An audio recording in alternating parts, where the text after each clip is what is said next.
즉 유교식의 왕호라고 얘기할 수 있습니다.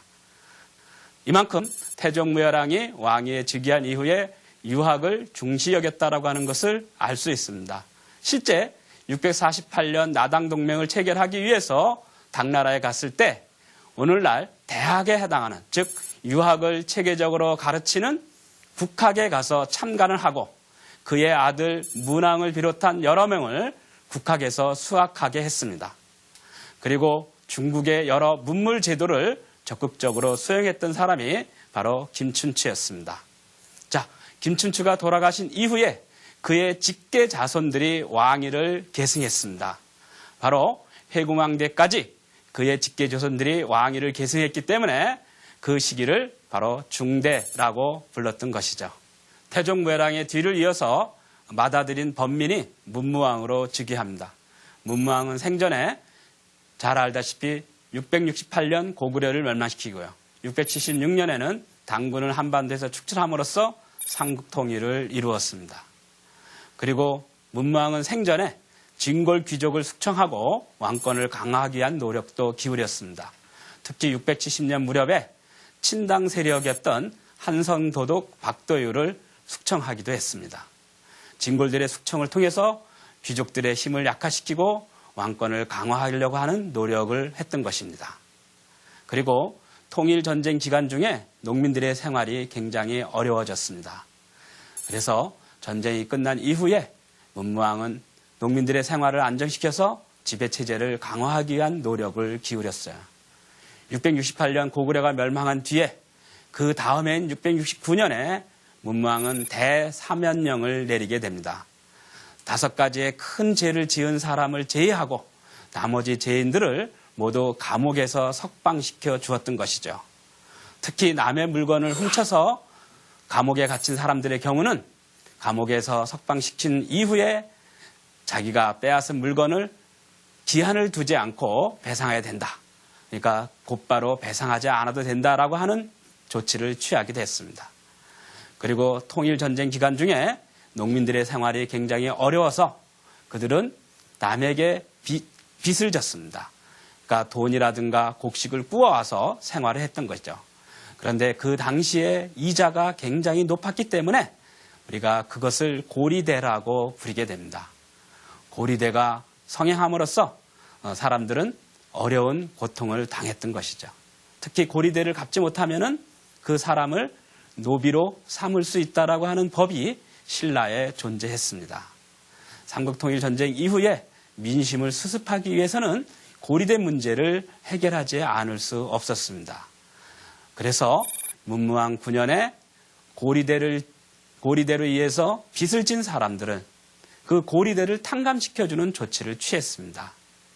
흉년이 든 지역의 경우는 고리대의 원곡과 이자를 갚지 않아도 된다라고 조치했고, 만약에 농사가 잘 된, 즉 풍년이 든 지역에서는 고리대 원곡만 갚으라고 지시하였습니다.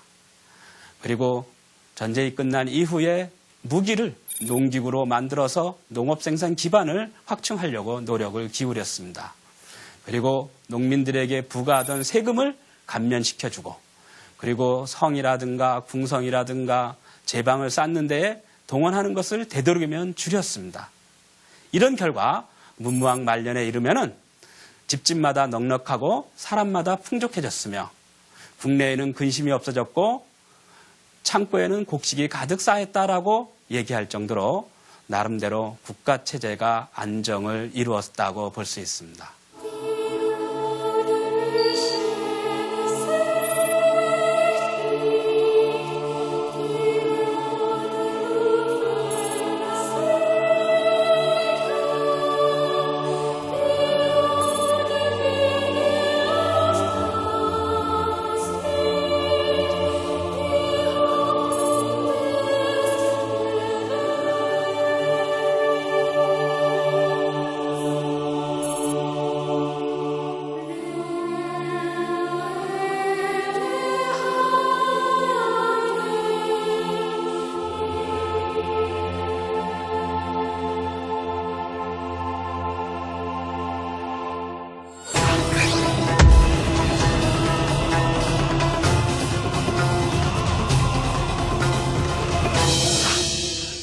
문무왕의 뒤를 이어서 신문왕이 즉위합니다.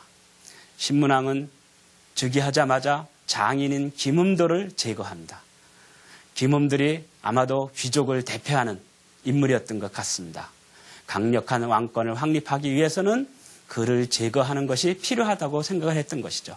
이것을 알고 김음돌이 반란을 일으키자 그것을 진압합니다.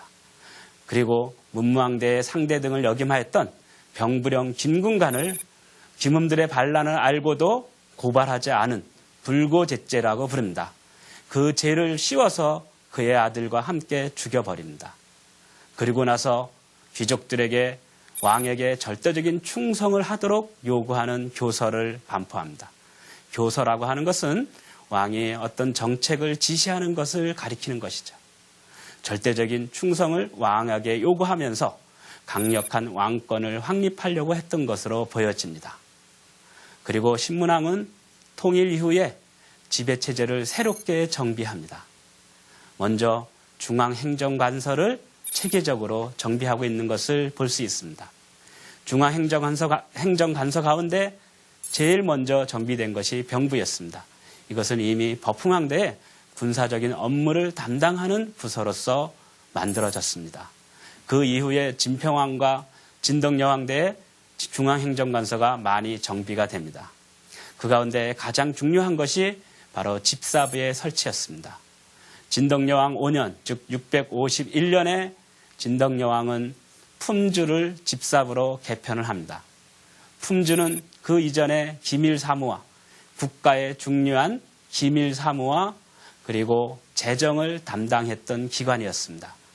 품주를 집사부로 바꾸고 별도로 재정을 담당하는 창부를 설치했습니다. 집사부는 국왕의 명령을 받아서 국정을 전반적으로 책임지는 역할을 하던 부서였습니다. 그 장관을 바로 집사부 시중이었던 것이죠. 또는 중시라고 부르기도 합니다. 집사부 시중은 국왕의 명령을 받아서 그것을 각 부서에게 할당해서 행정적으로 처리하도록 하는 역할을 수행을 했습니다. 행정부 수반으로서의 역할을 수행했기 때문에 통일 이후에 왕권이 강화되면서 집사부 시중의 역할이 중시됐다라고 이야기하고 있습니다. 그리고 지방은 구주 오소경을 중심으로 해서 정비했습니다. 구주, 그것은 9개의 주로 전국을 나누어서 통치했다라고 하는 의미를 담고 있는 거죠. 신라는 신라 지역의 3주, 고구려 지역의 3주,